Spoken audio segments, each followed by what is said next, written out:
Hesloy Gnacks efter Grand Galaxy Win med TaylorMade Lancelot til morfar. Gnacks gjorde sig allerede som helt ung bemærket. Han blev præmiehængt som 3-års, og som 4-års blev han samlet vinder af de indledende championatsrunder med hele 920 point.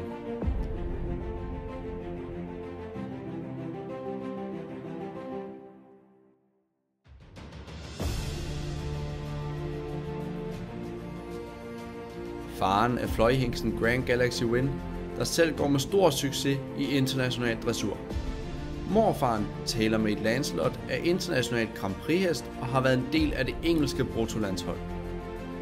Mormors far, Blue Horse Don Schufro, er tidligere Danmarksmester og OL bronzemedaljevinder, og så har han været nummer 1 på det tyske dressurindeks for avlshingste 10 gange.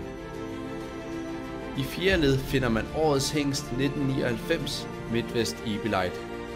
Selv har han været udtaget til Olympiaden i Atlanta, og han ligger i afstamning på utrolig mange topheste. Hoppestammen på Gnacks er helt unik.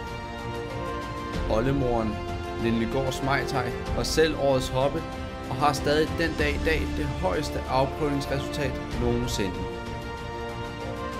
Mormoren er sølvmedaljehoppen Søbakkehus Mirabella.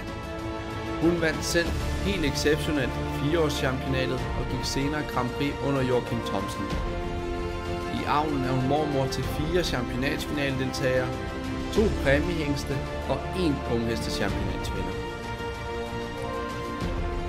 Moren til Gnacks, Søbakkehus Lady Gaga, er helsøster til Søbakkehus Miami, som er mor til præmiehængsten Hesloy Double Up. Miami er også mor til Hesloy Dream, der har deltaget ved championatsfinalerne som både 4, 5, 6 og 7 års.